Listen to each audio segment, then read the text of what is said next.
I welcome you all to this class, and the topic for discussion today is meaning and functions of commercial bank. Now let us understand about the types of commercial banks. So commercial banks are of two types. One is scheduled bank and other is non-scheduled banks. तो scheduled bank कौन से bank होते हैं? The banks which are included in the second schedule of RBI Act 1934. ये जो second schedule में आते हैं आरबीआई एक्ट 1934 के, उसको हम कहते हैं शेड्यूल्ड बैंक्स।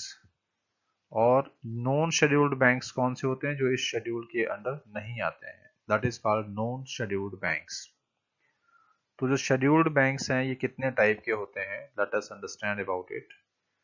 तो शेड्यूल्ड बैंक्स को हम जनरली थ्री पार्ट्स में हम इसको डिवाइड करते हैं। एक तो आपका प्राइवेट सेक्टर बैंक्स होते हैं, and second is public sector banks, and third one is foreign sector banks. So if we talk about the private sector banks, तो उसमें किस किस तरह के बैंक्स हैं?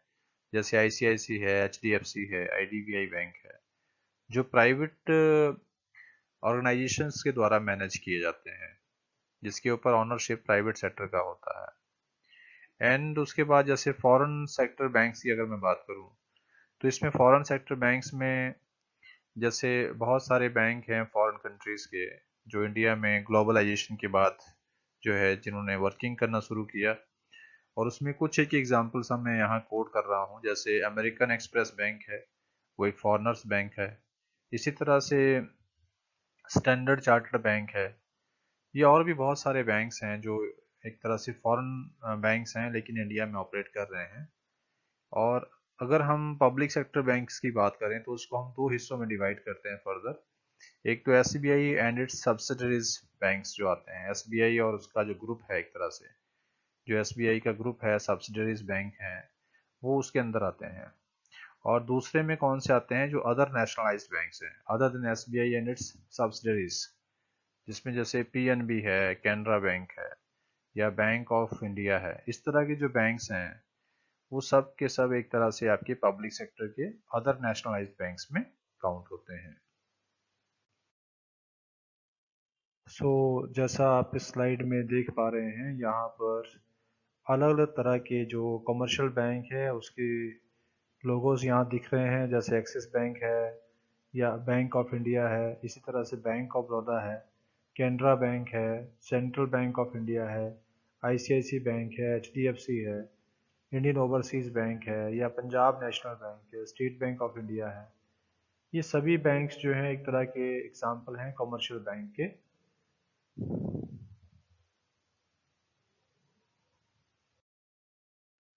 तो आइए समझते हैं कि जो कमर्शियल बैंक है उसका क्या मतलब है, कमर्शियल बैंक क्या होता है।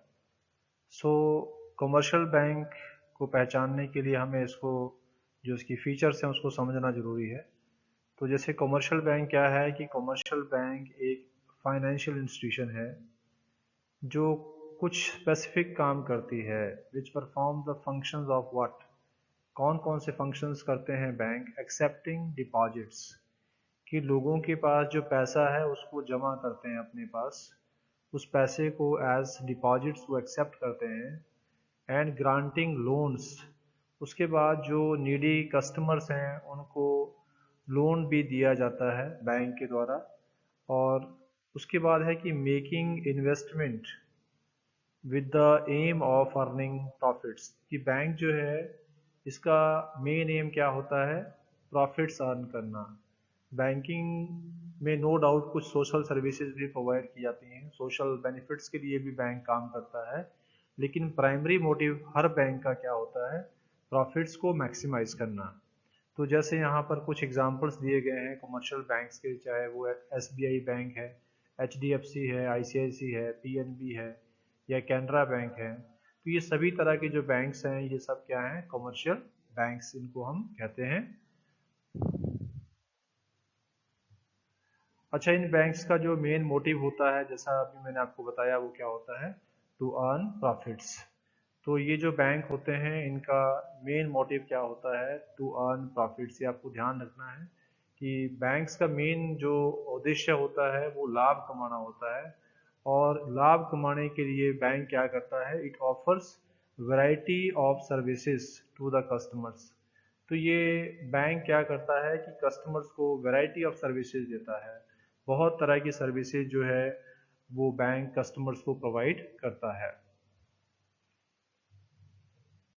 तो आइए कमर्शियल बैंक को और थोड़ा डिटेल में समझते हैं कि कमर्शियल बैंक जो है कौन कौन सी फाइनेंशियल इंस्टीट्यूशन जो है वो कमर्शियल बैंक मानी जाती हैं, और कौन सी फाइनेंशियल इंस्टीट्यूशन जो है वो बैंक नहीं होती हैं। तो जैसे यहाँ पर हम समझेंगे कि जो कमर्शियल बैंक है ये इस तरह का फाइनेंशियल इंस्टीट्यूशन है जो दो काम जरूर करता है, विच परफॉर्म टू फंक्शंस।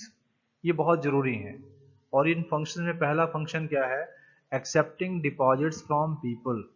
ये लोगों से उनकी जो डिपॉजिट्स होती है, जो पैसा है जिसको वो जमा कराना चाहते हैं बैंक में, उसको ये स्वीकार करता है, जमा करता है अपने पास, उसको एक्सेप्ट करता है।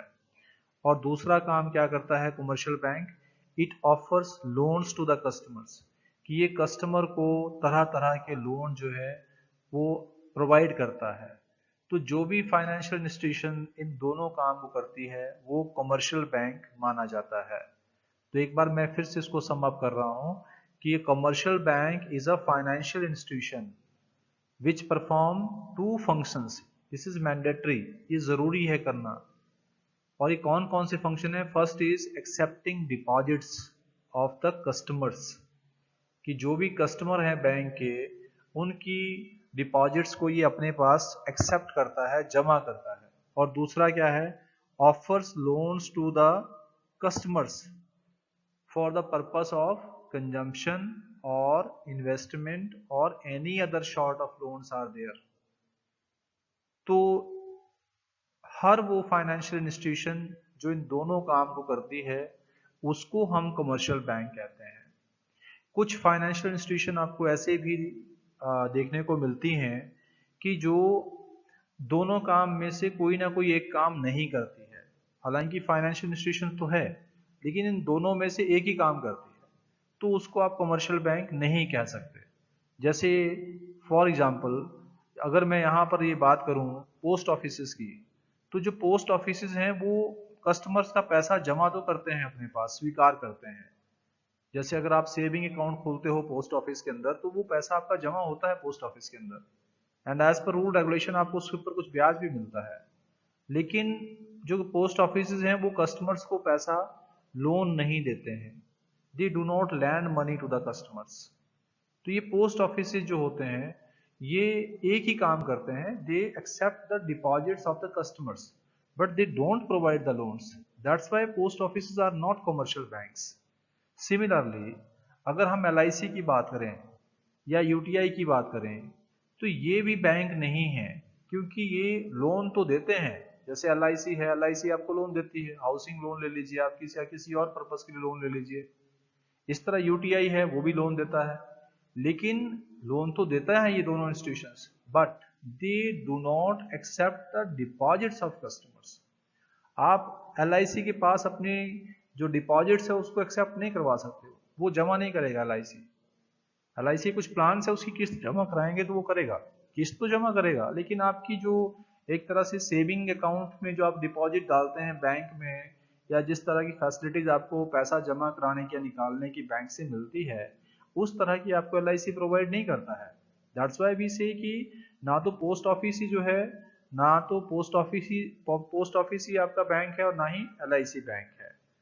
और दूसरी बात ये है कि जैसे ये जो मैं बात कर रहा था कि जो LIC है, UTI है, ये जो एक तरह से चेकेबल जो डिपॉजिट होते हैं ये पब्लिक से वो एक्सेप्ट नहीं करते। चेकेबल डिपॉजिट्स मतलब जिन डिपॉजिट्स के ऊपर आप चेक काट सकते हो या जिसको ऑन डिमांड आप विड्रॉ कर सकते हो, तो ये जैसे बैंक है, बैंक भी आपके जो डिपॉजिट्स एक्सेप्ट करते हैं वो चेकेबल डिपॉजिट्स भी एक्सेप्ट करते हैं और नॉन चेकेबल भी वो एक्सेप्ट करते हैं। बट यहाँ स्पेसिफिकली जैसे LIC और UTI की बात की गई है तो ये मतलब आपके डिपॉजिट्स को एक्सेप्ट नहीं करते हैं लेकिन आपको लोन प्रोवाइड करते हैं। तो यहाँ पर ये दूसरा फंक्शन कर रहे हैं, लेकिन अल्टीमेटली दोनों में से एक फंक्शन नहीं कर रहे हैं। तो दोनों ही, ना तो ये पोस्ट ऑफिस और ना ही LIC, इन दोनों को आप बैंक नहीं मान सकते। These are not commercial banks. तो ये आपको ध्यान रखना है कि फाइनेंशियल इंस्टीट्यूशन होने के बाद भी ये बैंक नहीं है, क्योंकि ये दोनों काम नहीं कर रहे हैं। लेकिन जितने भी कमर्शियल बैंक हैं वो कमर्शियल बैंक दो काम जरूर करते हैं, जिसमें मैंने पहला आपको बताया कि लोगों की जो डिपॉजिट्स है उसको अपने पास से स्वीकार करते हैं, और दूसरा कस्टमर्स को ये आगे लोन भी एडवांस करते हैं।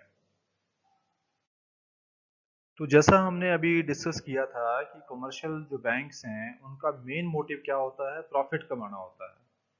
तो अगर उनको प्रॉफिट नहीं मिलेगा तो फिर वो कैसे सरवाइव करेंगे। मेन मोटिव कमर्शियल बैंक्स का हमेशा प्रॉफिट अर्न करना होता है। और प्रॉफिट वो कैसे अर्न करते हैं, they earn their profit by the way of spread. ये स्प्रेड के थ्रू जो है अपने प्रॉफिट्स को अर्न करते हैं। और स्प्रेड के थ्रू कैसे अर्न करते हैं उसको समझते हैं। तो जैसे मैंने कहा कि कमर्शियल बैंक्स जो है they generate there profits by way of spread. Spread के थ्रू अपना जो है वो प्रॉफिट्स अर्न करते हैं। और उसमें पहली चीज क्या है कि जो स्प्रेड के थ्रू कैसे होता है, स्प्रेड क्या होता है उसको समझने से पहले समझते हैं कि बैंक जब आगे किसी को लोन देता है कस्टमर को, तो उस कस्टमर से बैंक क्या करता है, उस लोन अमाउंट पर ब्याज लेता है, मतलब इंटरेस्ट चार्ज करता है। तो जिस रेट ऑफ इंटरेस्ट को बैंक के द्वारा चार्ज किया जाता है कस्टमर से, उसको हम कहते हैं lending rate. That is called your lending rate. मतलब the rate of interest which is charge by the bank on the loans offer to the customers is known as lending rate. तो lending rate का सीधा सा मतलब है कि जिस ब्याज की दर पर कस्टमर्स को पैसा उधार दिया जाता है कमर्शियल बैंक के द्वारा, वो आपका लैंडिंग रेट होता है। एक होता है बोरोइंग रेट। बोरोइंग रेट क्या होता है, मतलब rate of interest paid by the banks for the deposits they accept. मतलब जो कस्टमर्स से वो डिपॉजिट्स एक्सेप्ट करते हैं, जैसे कस्टमर अपना पैसा जैसे मान लो सेविंग बैंक अकाउंट में जमा कराते हैं, दूसरे और भी कई तरह के अकाउंट्स हैं जिसमें बैंक में पैसा आप जमा करा सकते हैं। मान लीजिए आप सेविंग बैंक अकाउंट में पैसा जमा करा रहे हैं, तो जिस रेट ऑफ इंटरेस्ट पर ब्याज आपको मिलता है बैंक से सेविंग अकाउंट पर, उसको हम क्या कहते हैं, बोरोइंग रेट। मतलब कि ये आपका बोरोइंग रेट है, this is your borrowing rate, कि आपने पैसा उधार लिया है। पैसा किसने उधार लिया है, मतलब एक तरह से बैंक ने उधार लिया है। बैंक ने मतलब बैंक के पास कस्टमर का पैसा जमा हुआ, मतलब बैंक ने उधार लिया, इसको हम यूं मान सकते हैं। तो बोरोवर जो होता है वो कौन है इस केस में, वो एक तरह से बैंक है। बैंक ने एक तरह से बोरो किया पैसा, उसको जिस रेट पे उसने पैसा बोरो किया है या आगे कस्टमर को वो पैसा ब्याज के रूप में दे रहा है, जिस रेट पे दे रहा है वो आपका बोरोइंग रेट होता है। तो अब स्प्रेड कैसे निकलता है, स्प्रेड का जब हम निकालते हैं तो spread is equal to what. Spread का मतलब होता है difference between lending rate and borrowing rate, कि जिस रेट पे उसने पैसा उधार दिया है और जिस रेट पे उसने ब्याज दिया है बोरोइंग रेट पे, उन दोनों का जो डिफरेंस है उसको आप स्प्रेड कहते हैं। तो आइए समझते हैं कि जो कमर्शियल बैंक है उसके प्राइमरी फंक्शंस क्या क्या होते हैं। तो जैसा हम पहले से डिस्कस कर चुके हैं कि हर एक कमर्शियल बैंक के दो बेसिक फंक्शन होते हैं, और उनमें से पहला बेसिक फंक्शन होता है एक्सेप्टिंग डिपॉजिट्स। कि जो कमर्शियल बैंक है वो पब्लिक के या कस्टमर के जो डिपॉजिट्स हैं उनको अपने पास एक्सेप्ट करता है। और ये जो डिपॉजिट है ये दोनों ही तरह के होते हैं, चेकेबल डिपॉजिट्स भी होते हैं और ये नॉन चेकेबल डिपॉजिट्स भी होते हैं। तो आपको ये समझना है कि चेकेबल डिपॉजिट्स क्या होते हैं। चेकेबल डिपॉजिट्स का मतलब होता है ऐसे डिपॉजिट्स जिसको आप चेक के थ्रू विड्रॉ कर सकते हैं, या ऑन डिमांड कभी भी आप उन डिपॉजिट्स को विड्रॉ कर सकते हैं जब आपको जरूरत हो पैसा निकालने की। जैसे आप बैंक में गए और एटीएम से आपने पैसा निकाल लिया, या आपने चेक इशू किया उसके थ्रू आपने पैसा निकाल लिया, या आपने उस अमाउंट पे चेक काट कर दिया किसी भी कस्टमर्स को और उसका चेक जो है बैंक से क्लियर हो गया, वो सारे के सारे डिपॉजिट्स क्या हैं, चेकेबल डिपॉजिट्स होते हैं। लेकिन कुछ नॉन चेकेबल डिपॉजिट्स भी होते हैं जिसके ऊपर आप चेक इशू नहीं कर सकते, या जिस डिपॉजिट्स को आप थ्रू एटीएम जो है विड्रॉ नहीं कर सकते हैं, या जिसको आप ऑनलाइन ट्रांसफर नहीं कर सकते हैं, मतलब उसमें से आप पैसा ऑनलाइन ट्रांसफर जो है वो किसी को पेमेंट नहीं कर सकते उस पैसे में से, वो होता है आपका नॉन चेकेबल डिपॉजिट्स। और ये अलग अलग तरह के अकाउंट्स में जो है बैंक इस तरह के डिपॉजिट्स को स्वीकार करता है, एक्सेप्ट करता है। तो आइए समझते हैं डिफरेंट टाइप ऑफ अकाउंट्स क्या क्या होते हैं जिसमें जो डिपॉजिट्स है वो बैंक स्वीकार करता है। तो पहला आपका है करंट अकाउंट डिपॉजिट। तो जो करंट अकाउंट डिपॉजिट होता है, करंट अकाउंट का मतलब है कि ये एक तरह का बिजनेस अकाउंट होता है, या बिजनेसमैन जो है उस अकाउंट को जनरली ऑपरेट करते हैं। और ये जो अकाउंट होते हैं इसमें नंबर ऑफ बैंकिंग ट्रांजेक्शन्स को लेकर कोई लिमिट नहीं होती है। आप जितने चाहे बैंकिंग ट्रांजेक्शन पर डे कर सकते हो। आप उसमें मेनी टाइम पैसा डिपॉजिट भी करवा सकते हो, विड्रॉ भी करा सकते हो। और एक चीज आपको इसके बारे में ये समझनी जरूरी है कि जनरली करंट अकाउंट जो अकाउंट्स होते हैं, करंट अकाउंट डिपॉजिट अकाउंट जो होते हैं, उसमें किसी भी तरह का लोन बैंक जो है वो कस्टमर को सॉरी किसी भी तरह का ब्याज जो है उसके ऊपर नहीं मिलता है। मतलब करंट अकाउंट डिपॉजिट्स पर आपको जनरली ब्याज नहीं मिलता है, बल्कि बैंक इन अकाउंट्स को मेंटेन करने के लिए कस्टमर से कुछ चार्जेस वसूल करते हैं, कुछ पैसा उसके लिए लिया जाता है। And next is fix deposit accounts और टाइम डिपॉजिट्स। तो देखिए फिक्स डिपॉजिट अकाउंट का मतलब है एक तरह से एफडी आपने करवा दिया या टाइम डिपॉजिट करवा दिया, या इसको आप टर्म डिपॉजिट भी बोलते हैं। मतलब एक टाइम पीरियड के लिए आपने अपना पैसा जमा करा दिया बैंक में। जैसे आपके पास 1 लाख रुपया है, आपने उसका किसी भी बैंक में जाके एफडी बनवा दी, और मान लो आपने 1 साल के लिए एफडी बनवा दी। तो इसका मतलब है कि इन एक्सेप्शनल कंडीशन ही आप उस पैसे को टाइम से पहले, मेच्योरिटी पीरियड से पहले आप विड्रॉ कर सकते हो। Otherwise you can not withdraw that money. और ना ही आप एफडी वाले अकाउंट पे आप कोई चेक किसी को इशू कर सकते हो। ऐसा नहीं हो सकता कि आपकी एफडी में आपने 1 लाख रुपए जमा कराया है और फिर आप एक चेक काट दो कि हाँ मेरा पैसा एफडी में जमा है, इसको आप दे दीजिए उस आदमी को। It will not happen like this. मतलब this is not checkable deposit. आप उसको चेक्स के थ्रू विड्रॉ नहीं कर सकते। और ऐसा भी नहीं है कि आपने जो एफडी कराई है उसको जाके आप एटीएम के थ्रू विड्रॉ कर लें। No, before maturity period until this money is transfer to your bank account, तब तक आप उसको विड्रॉ नहीं कर सकते हैं। और जनरली जो एफडी जो होता है, या जिसको हम टाइम डिपॉजिट कहते हैं या टर्म डिपॉजिट कहते हैं, इस पे जो ब्याज की दरें होती हैं वो ऊंची दरें होती हैं। एक अच्छा रेट ऑफ इंटरेस्ट उस पर मिल जाता है, जनरली 6%, 7%, 8%। ये समय समय पर जो है डिफर करता है, उस समय के अनुसार ये कम या ज्यादा होता रहता है। और सीनियर सिटीजन्स के लिए जो रेट ऑफ इंटरेस्ट है वो जनरली ज्यादा मिलती है। तो इस तरह से आप बैंक में एफडी भी करवा सकते हैं या फिक्स डिपॉजिट्स में भी पैसा जमा कराते हैं।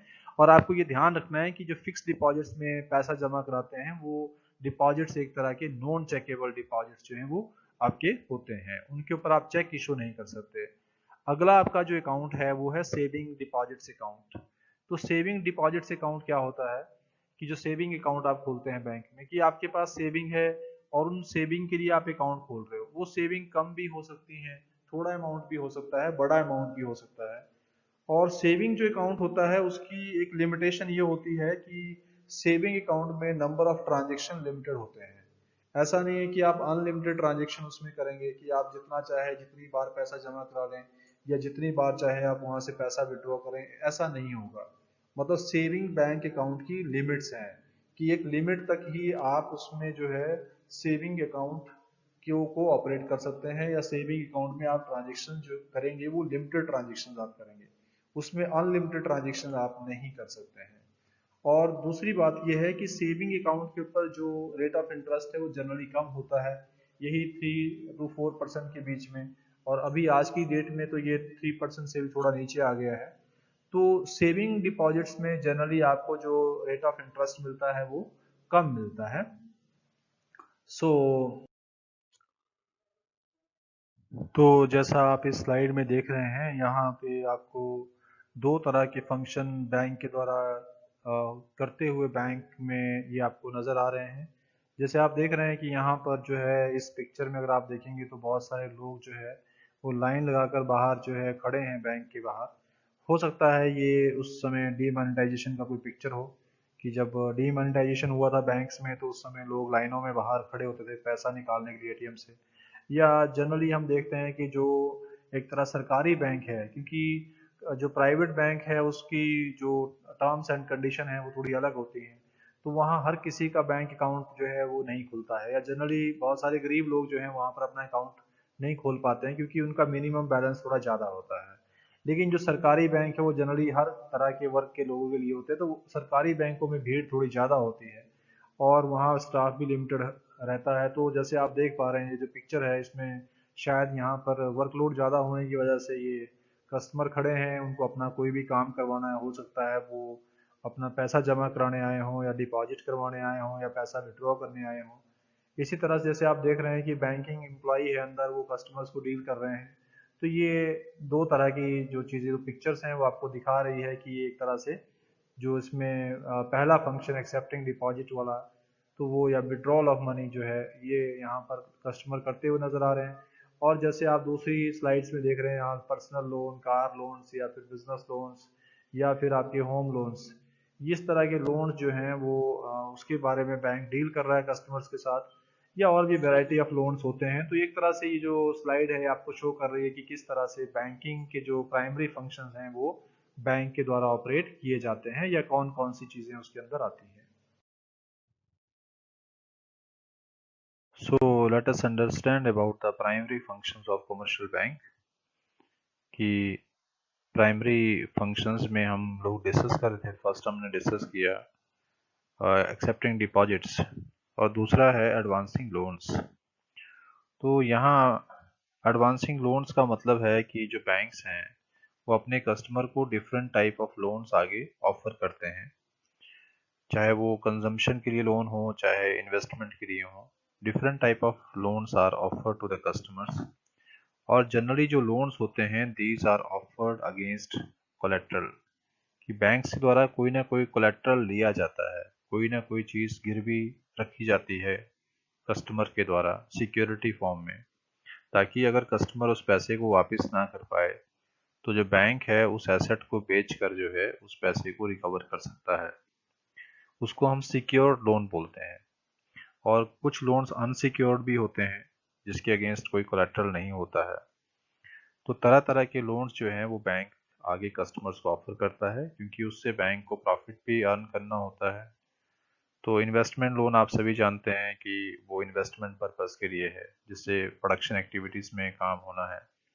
और जो कंजम्पशन लोन्स मिलते हैं वो ड्यूरेबल कंज्यूमर गुड्स के लिए मिलते हैं। अल्टीमेटली उससे भी जो demand of goods and services है उससे बढ़ती है। तो अगर हम different type of loans and advances की बात करें जो कमर्शियल बैंक्स आगे एडवांस करते हैं, सो उसके बारे में डिस्कस करते हैं। सो वेल उसमें कई तरह के जो एडवांसेस हैं या लोन्स हैं वो दिए जाते हैं। So first I am taking about the cash credits. तो जो कैश क्रेडिट है उसका मतलब क्या है कि cash credit refers to a loan given to the borrower against his current assets like shares, stocks, bonds etcetera.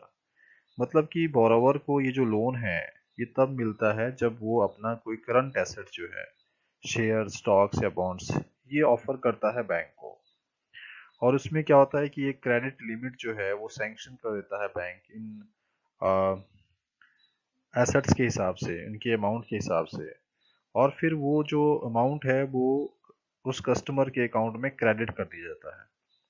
और जो बोरोवर है वो उसमें उस क्रेडिट लिमिट के अंदर जितना चाहे अमाउंट जो है वो विड्रॉ कर सकता है। और जितना पैसा उसने एक्चुअली उस अमाउंट में से विड्रॉ करा है, यूज करा है, उसी के ऊपर जो है वो फिर इंटरेस्ट चार्ज किया जाता है। तो ये था आपका कैश क्रेडिट। दूसरा है आपका डिमांड लोन्स। तो डिमांड लोन्स क्या होते हैं कि demand loans refers to those loans which can be recalled on demand by the bank at any time, which can be recalled on demand। और उसमें क्या होता है कि entire sum of demand loan is credited to the account and interest is payable on the entire sum। कि सारा का सारा पैसा जितना सैंक्शन हुआ है लोन का वो क्रेडिट कर देते हैं कस्टमर के अकाउंट में, और उस सारे पैसे पर जो है वो इंटरेस्ट चार्ज होता है, चाहे वो कस्टमर ने यूज किया नहीं किया, it does not matter. So this was your demand loan. And next one is your short term loans. तो शॉर्ट टर्म लोन्स क्या होते हैं कि ये जो लोन है ये एक तरह के पर्सनल लोन्स होते हैं जो किसी न किसी कोलेट्रल या सिक्योरिटी के को रखकर जो है वो दिए जाते हैं। और इसमें क्या होता है कि जितना भी अमाउंट सैंक्शन होता है वो बोरोवर के अकाउंट में क्रेडिट कर दिया जाता है, और बोरोवर जो है वो कभी भी उस पैसे को यूज़ कर सकता है, कभी भी उस पैसे को इस्तेमाल कर सकता है, और उस सारे के सारे जो अमाउंट उसको ग्रांट किया गया था एज लोन, उस सारे अमाउंट पे उसको इंटरेस्ट पे करना होता है कस्टमर को। So now let us discuss about secondary functions of commercial bank, and we will take it one by one. तो जैसे इसमें पहला फंक्शन आ रहा है overdraft facility, next is discounting bills of exchange, then there are some agency functions, and then general utility functions. So let us take it one by one. सबसे पहले हम बात करेंगे ओवरड्राफ्ट फैसिलिटी के बारे में। ये जो ओवरड्राफ्ट फैसिलिटी है ये कमर्शियल बैंक के द्वारा अपने कुछ बहुत ही रिस्पेक्टेबल एंड रिलायबल कस्टमर्स को ये फैसिलिटी दी जाती है। और इस फैसिलिटी का मतलब ये है कि सपोज किसी कस्टमर के अकाउंट में पैसा कम है और उसको पेमेंट ज़्यादा करनी है, तो उसका पेमेंट जो है वो बाउंस ना हो, इसके लिए उसको बैंक पहले से ही कुछ क्रेडिट लिमिट उसकी सैंक्शन कर देता है, ओवरड्राफ्ट लिमिट। तो उस पैसे को कस्टमर जो है वो कभी भी यूज़ कर सकता है पेमेंट पर्पस के लिए, और ये जनरली शॉर्ट टाइम पीरियड के लिए होता है ये फैसिलिटी। और जितने टाइम के लिए कस्टमर इस पैसे को यूज़ करता है एज ओवरड्राफ्ट, उस पर उसको उतने समय के लिए ब्याज देना पड़ता है। सो this is overdraft facility. Second is discounting bills of exchange. तो डिस्काउंटिंग बिल्स ऑफ एक्सचेंज का मतलब है कि जो holder of bill of exchange है वो बैंक से उस बिल ऑफ एक्सचेंज को डिस्काउंट करवा सकता है मेच्योरिटी पीरियड से पहले। जैसे उसका मेच्योरिटी पीरियड मान लीजिए बाद में है, लेकिन holder of bills of exchange को ये जो पेमेंट है ये जल्दी चाहिए, मेच्योरिटी पीरियड से पहले चाहिए, तो बैंक क्या करता है उसमें कुछ चार्जेस जो है वो डिडक्ट करता है एज कमीशन, और बाकी जो पैसा है वो जो holder of bills of exchange है उसको पैसा मिल जाता है। तो इससे भी बैंक प्रॉफिट कमाता है।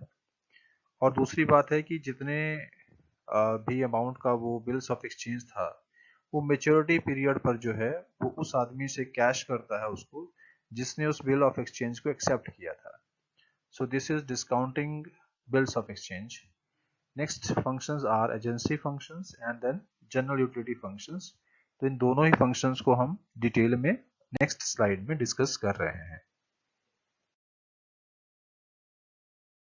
So let us discuss about the agency functions of commercial bank. There are variety of agency functions like transfer of funds. Transfer of funds का मतलब है कि कमर्शियल बैंक जो है वो इकोनॉमिकल तरीके से जो है फंड्स को एक प्लेस से दूसरे प्लेस तक जो है वो मतलब ट्रांसफर करता है। जैसे डिमांड ड्राफ्ट्स के थ्रू या मेल ट्रांसफर्स के थ्रू, इस तरह से जो बैंक है कमर्शियल बैंक है वो ट्रांसफर ऑफ फंड्स को इजीली करता है अपने कस्टमर्स के लिए। And next is collection and payment of various items. तो जो कमर्शियल बैंक्स होते हैं वो अपने कस्टमर्स के लिए जो है कई तरह की जो आइटम्स हैं उनको कलेक्ट करते हैं, उनकी कलेक्शन करते हैं और पेमेंट्स भी करते हैं, वेरियस टाइप ऑफ पेमेंट्स। जैसे फॉर एग्जांपल कमर्शियल बैंक जो है they collect cheques, bills, interest, dividend, subscriptions, rent amount, और इसके अलावा बाकी कई तरह की और जो पीरियडिकल रिसिप्ट्स होती हैं on the behalf of there customer. तो इस तरह की कलेक्शन जो है वो बैंक करता है अपने कस्टमर के लिए, और कस्टमर की ही बिहाफ पे जो बैंक है वो कई तरह की पेमेंट्स भी करता है, जैसे टैक्सेस है या इंश्योरेंस प्रीमियम है।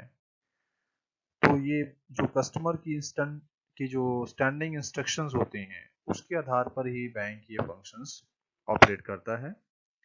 And next is purchase and sale of foreign exchange.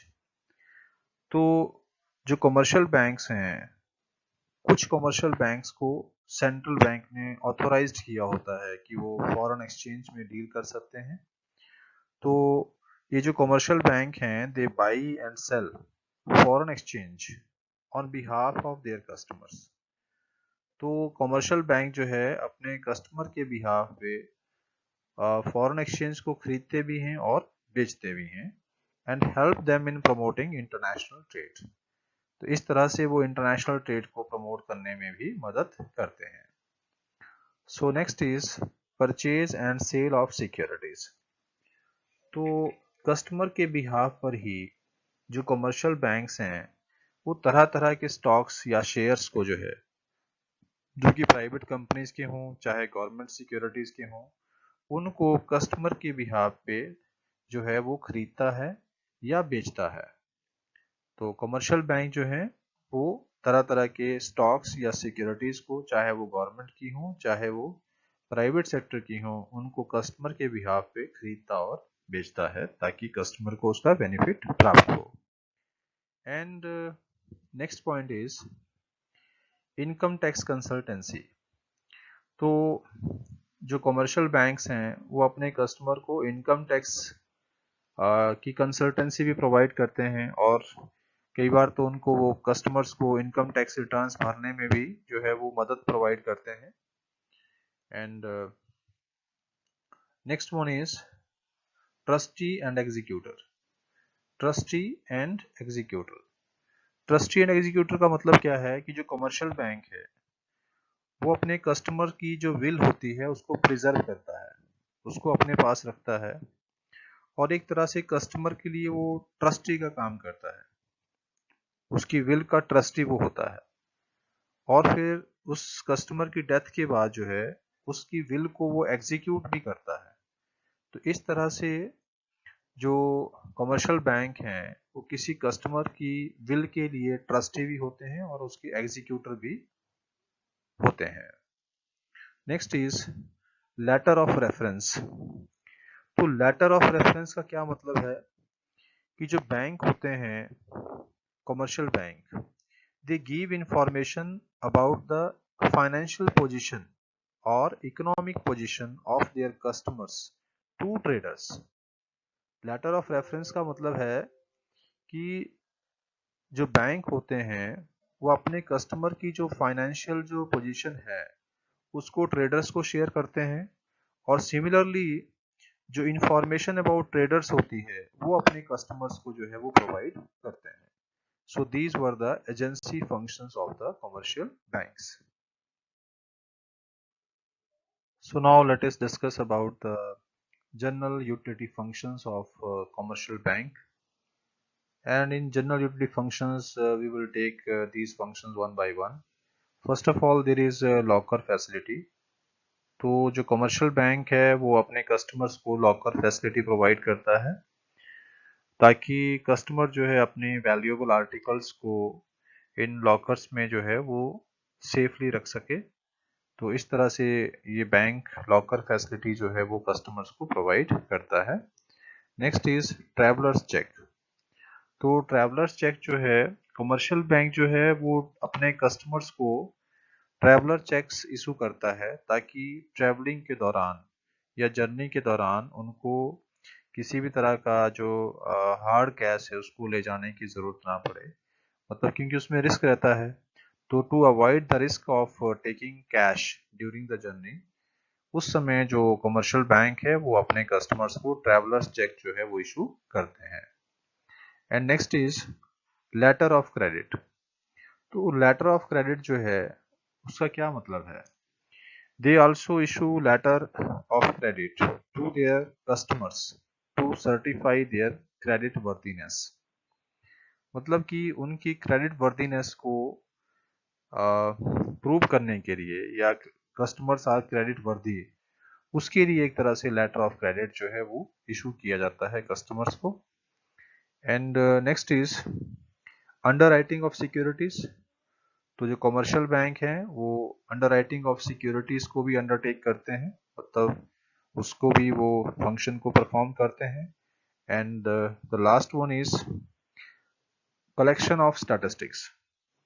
तो बैंक जो है वो ट्रेड से रिलेटेड, कॉमर्स से रिलेटेड या इंडस्ट्री से रिलेटेड जो डाटा है उसको कलेक्ट भी करते हैं और पब्लिश भी करते हैं, और एक तरह से वो अपने जो कस्टमर्स हैं उनको एडवाइस करते हैं फाइनेंशियल मैटर्स पे।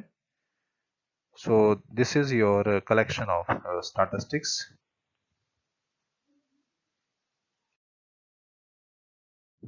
तो आइए समझते हैं कि जो कमर्शियल बैंक है वो इकोनॉमिक ग्रोथ का एजेंट किस तरह से होता है। मतलब देखिए, आपको ये समझना है कि जो कमर्शियल बैंक है उनका बहुत ही इंपॉर्टेंट रोल है किसी भी देश की इकोनॉमिक ग्रोथ में। ये देश की जो आर्थिक उन्नति है ये बैंक्स के ऊपर बहुत ज़्यादा डिपेंड करती है, और बैंक जो है एक तरह का एजेंट होता है इकोनॉमिक ग्रोथ का। तो उसी का हम रोल जो है इसमें समझने की कोशिश करेंगे कि कमर्शियल बैंक जो है किस तरह से इकोनॉमी की ग्रोथ रेट को बढ़ाते हैं, किस तरह से वो डायनामिक फंक्शन प्रोवाइड करते हैं, किस तरह से इकोनॉमी जो है वो ग्रो करती है बैंक्स के होने की वजह से, या बैंकिंग फंक्शंस की वजह से किस तरह से जो इकोनॉमी है वो मतलब ग्रो करती है। तो उसको समझने के लिए हमें ये कुछ पॉइंट्स को समझना ज़रूरी है। देखो, सबसे बड़ी ज़रूरी बात है कि जैसे अगर हम बात करें कि पहली बात तो ये है कि जो कस्टमर्स हैं वो बैंक के पास जो है अपना पैसा जमा कराते हैं। तो एक तरह से बैंक्स क्या करते हैं कि लोगों में सेविंग करने की आदत डालते हैं। लोग जो है, क्योंकि बैंक अकाउंट होगा उनके पास, तो लोग घर में पैसा नहीं रखेंगे, लोग बैंक में पैसा जमा कराएंगे और उनकी सेविंग्स बढ़ेंगी। अच्छा, इसमें एक बहुत महत्वपूर्ण बात यह है कि जैसे मान लीजिए सेविंग अगर थोड़ी थोड़ी भी है या ज़्यादा भी है या मीडियम लेवल की सेविंग भी है, अगर वो घर में पड़ी रहेगी या पैसा लोगों के पास पड़ा रहेगा, उसका कहीं भी इस्तेमाल नहीं होगा, वो कहीं पर भी काम नहीं आएगा, कहीं पर भी प्रोडक्शन एक्टिविटीज में नहीं लगेगा। तो नेचुरली है कि वो इकोनॉमिक ग्रोथ में किसी भी तरह का उसका रोल नहीं रह पाएगा। तो बैंक एक बहुत अच्छा प्लेटफॉर्म होता है कि लोग जाके बैंक में अपना अकाउंट खोलते हैं और उस अकाउंट में वो अपना पैसा जमा करा देते हैं। पहली बात ये है, मतलब यहाँ से क्या हो रहा है कि जो सेविंग्स हैं वो एक जगह इकट्ठी हो रही हैं, चैनलाइज हो रही है, मोबिलाइज हो रही है। सेविंग्स सेविंग्स आइडल सेविंग्स नहीं है, वो बेकार नहीं पड़ी है, निष्क्रिय नहीं रह रही है, बल्कि वो जो सेविंग्स हैं वो बैंकिंग सेक्टर में जाके चैनलाइज हो रही है। बैंक में जाके वो सेविंग्स जो है वो प्रोडक्टिव बन जाती है। अच्छा, अब सेविंग्स तो हो गई, पहला काम तो हो गया।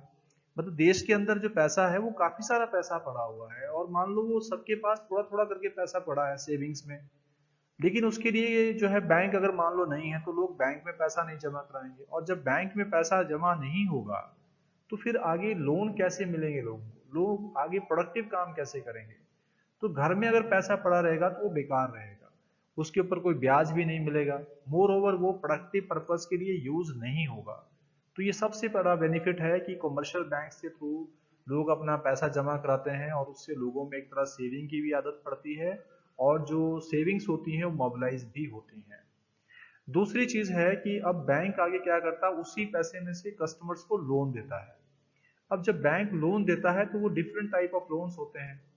अब जैसे अगर मान लीजिए, लोन्स तो बहुत तरह के हैं, वैरायटी ऑफ लोन्स हैं, पर्सनल लोन्स हैं, कंज्यूमर लोन्स हैं, इन्वेस्टमेंट लोन्स हैं, बिजनेस लोन्स हैं, प्रॉपर्टी लोन्स हैं, एजुकेशनल लोन्स हैं, इसके अलावा भी बहुत तरह के लोन्स हैं। लेकिन अगर हम मेनली इसको दो तरह से डिवाइड कर दें, इन्वेस्टमेंट लोन्स और कंजम्पशन लोन में, तो समझते हैं कि उससे क्या फर्क पड़ता है इकोनॉमी पर। तो देखो, इन्वेस्टमेंट जो लोन्स होते हैं उससे क्या फर्क पड़ता है इकोनॉमी में।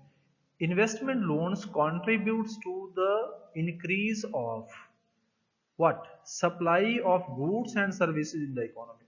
देखो, ये बहुत ही इंपॉर्टेंट बात है। इन्वेस्टमेंट लोन का मतलब है वो किसी ना किसी प्रोडक्शन पर्पस के लिए तो लोन मिल रहा है। जो लोन ले रहा है वो कोई ना कोई प्रोडक्शन यूनिट स्टार्ट करेगा या कोई मैन्युफैक्चरिंग यूनिट स्टार्ट करेगा, तो वो डेफिनेटली किसी ना किसी तरह का प्रोडक्शन करेगा। जो भी इन्वेस्टमेंट लोन्स हैं वो नेचुरली है कि वो प्रोडक्शन में कुछ ऐड करते हैं, they add something to the production, उससे प्रोडक्शन बढ़ता है। और जब प्रोडक्शन बढ़ेगा तो क्या होगा, गुड्स एंड सर्विसेज की सप्लाई बढ़ेगी इकोनॉमी के अंदर। ये बहुत ही इंपॉर्टेंट पॉइंट है समझने के लिए कि इन्वेस्टमेंट लोन्स जो है वो हमेशा जो flow of goods and services है या सप्लाई है गुड्स एंड सर्विसेज की, उसको इकोनॉमी में वो बढ़ाते हैं। सेकेंडली, अगर हम बात करें कंजम्पशन लोन्स की, अगर हम कंजम्पशन लोन्स की बात करें, अच्छा, अब आपको ये समझना है कि कंजम्पशन लोन का मतलब क्या होता है। पहली बात ये है, कंजम्पशन लोन का मतलब ये नहीं है कि वो आपने कोई एक तरह से जो डोमेस्टिक एक्सपेंसेस के लिए आप पैसा ले रहे हो, नो, उस तरह के लोन बैंक से नहीं मिलते हैं। कंजम्पशन लोन्स का मतलब होता है कि ऐसे लोन जो आपने कंज्यूमर ड्यूरेबल गुड्स खरीदने के लिए आपने लिया है पैसा। ड्यूरेबल कंज्यूमर गुड्स, जैसे आपने कोई फर्नीचर परचेज करना है, या आप लैपटॉप, पर्सनल लैपटॉप आप परचेज करना चाह रहे हैं, पर्सनल कंप्यूटर आप परचेज करना चाह रहे हैं, या कोई पर्सनल कार आपने परचेज करनी है। इस तरह के जो लोन्स हैं वो कंज्यूमर लोन्स हैं। तो कंजम्पशन के लिए जो लोन मिलता है, उससे क्या होता है, उससे, क्योंकि लोन, देखो, लोन अगर मिलेगा, इजीली लोन अवेलेबल होंगे, तो उससे गुड्स एंड सर्विसेज की डिमांड बढ़ेगी, क्योंकि पैसा अवेलेबल होगा लोगों के पास। जैसे आप देख रहे हैं आज की डेट में ऑटो लोन्स कितने मिलते हैं। बहुत सारे जो नंबर ऑफ व्हीकल्स हैं, नंबर ऑफ फोर व्हीलर्स हैं इंडिया में, उनकी संख्या बहुत बड़ी है। बहुत सारे लोग जो हैं वो फोर व्हीलर्स खरीद लेते हैं। क्योंकि ऐसा नहीं कि उनके पास बहुत सारा पैसा है, लेकिन उनको इंस्टॉलमेंट्स पे इजीली लोन मिल जाता है, तो कुछ डाउन पेमेंट देके वो व्हीकल खरीद लेते हैं। कोई भी फोर व्हीलर खरीद लेंगे, उसके बाद धीरे धीरे उस पैसे को वो पे करते रहते हैं। तो हुआ क्या इससे कि जब लोन मिला तभी तो उन्होंने वो परचेज किया, और तो एक तरह से डिमांड बढ़ी। इसी तरह से चाहे वो रेफ्रिजरेटर है, वॉशिंग मशीन है, लैपटॉप है, या किसी तरह की और भी कोई कमोडिटी है, ड्यूरेबल कंज्यूमर गुड्स हैं, उनको जब बैंक परचेज कर रहा है तो वो परचेज तभी कर पा रहे हैं लोग जब उनको कंज्यूमर लोन अवेलेबल है। अगर कंज्यूमर लोन अवेलेबल ना हो तो नेचुरली है कि उनकी उतनी ज्यादा जो एक तरह डिमांड है वो नहीं बढ़ेगी। तो ये बहुत ही इंपॉर्टेंट है कि जो कंजम्पशन लोन्स हैं, consumption loan contribute to increase the demand of goods and service in the economy. तो देखो, दो तरह के लोन है। एक लोन तो है इन्वेस्टमेंट लोन्स। इन्वेस्टमेंट लोन क्या कर रहा है, supply of goods and service को बढ़ा रहा है। और कंजम्पशन लोन क्या कर रहा है, demand of goods and service को वो बढ़ा रहा है। तो इस तरह से ये दोनों ही चीजें जो है वो बढ़ रही है इकोनॉमी के अंदर। नेक्स्ट चीज, अब जैसे इंक्रीज होगा डिमांड में, तो उससे क्या होगा, जब डिमांड बढ़ेगी, increase in demand and supply of goods and services leads to higher level of consumption and production activities. कि देखो, यहां दोनों ही तरह के लोन्स की वजह से क्या हुआ, इंक्रीज हुई demand and supply of goods में, डिमांड भी बढ़ी और सप्लाई भी बढ़ी। किस चीज की, गुड्स एंड सर्विसेज की। तो जब सप्लाई बढ़ रही है, साथ में डिमांड बढ़ रही है, डिमांड बढ़ने के बाद फिर सप्लाई बढ़ रही है, सप्लाई के बाद फिर डिमांड बढ़ रही है, तो उससे क्या हो रहा है कि हायर लेवल ऑफ कंजम्पशन हो रहा है और हायर लेवल ही प्रोडक्शन हो रहा है। दोनों ही चीजें बढ़ रही हैं, प्रोडक्शन एक्टिविटीज भी बढ़ रही हैं और साथ में कंजम्पशन एक्टिविटीज भी बढ़ रही हैं। तो उससे क्या फायदा हो रहा है कि जब दोनों ही चीजें बढ़ेंगी तो नेचुरली है कि इकोनॉमी में जो इकोनॉमिक एक्टिविटीज है उसमें ग्रोथ होती है, इकोनॉमिक ग्रोथ होती है। क्योंकि जब भी गुड्स एंड सर्विसेज का प्रोडक्शन बढ़ेगा तो it would definitely lead to the growth in GDP.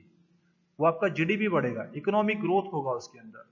और जब इकोनॉमिक ग्रोथ होगा किसी भी देश के अंदर, जब आपका जीडीपी बढ़ेगा, तो नेचुरली है कि लोगों को एक बेटर जो लिविंग स्टैंडर्ड है वो उनको मिलेगा, जो उनकी क्वालिटी ऑफ लाइफ है वो बेटर हो जाएगी। तो इस तरह से हम ये कह सकते हैं कि जो कमर्शियल बैंक्स हैं वो एक बहुत ही इंपॉर्टेंट रोल प्ले करता है इकोनॉमिक ग्रोथ में। क्योंकि पहले वो सेविंग्स को इकट्ठा करता है लोगों की, करोड़ों अरबों रुपया जो है थोड़ा थोड़ा करके भी बैंक के पास जमा हो जाता है, और फिर बैंक उसी पैसे से आगे कस्टमर्स को लोन देता है। और जब वो लोन दिया जाता है आगे कस्टमर्स को, तो उसके ऊपर बैंक बहुत सारा पैसा भी कमाता है। लेकिन वो तो बैंक प्रॉफिट तो कमा ही रहा है, लेकिन बैंक जिस तरह से फंक्शनिंग करता है उससे इकोनॉमी में इकोनॉमिक एक्टिविटीज की ग्रोथ होती है, वो एक्सपैंड हो जाती है, चाहे वो प्रोडक्शन एक्टिविटीज हो, चाहे वो कंजम्पशन एक्टिविटीज हो। और जितना फास्ट रेट पे आपकी इकोनॉमिक एक्टिविटीज बढ़ती हैं इकोनॉमी के अंदर, उससे एम्प्लॉयमेंट भी जनरेट होता है, उससे प्रोडक्शन एक्टिविटीज बढ़ती हैं, उससे डिमांड बढ़ती है, सप्लाई बढ़ती है। ओवरऑल एक तरह से लोगों की जो क्वालिटी ऑफ लाइफ है वो बेटर होती है। सो banking system is very very essential, very very important for any economy, for the economic growth of the nation. तो अगर किसी भी देश का बैंकिंग सिस्टम अगर स्ट्रांग है तो वो इकोनॉमी को जो है वो ग्रो करेगा, उसमें काफ़ी ज़्यादा एक तरह से जीडीपी बढ़ेगी और इकोनॉमिक डेवलपमेंट जो है वो देश के अंदर होगा। तो ये रोल बहुत ही इम्पोर्टेंट है कमर्शियल बैंक का, और बहुत सारे बैंक जो है इस रोल को बहुत अच्छे से इंडिया में भी परफॉर्म कर रहे हैं।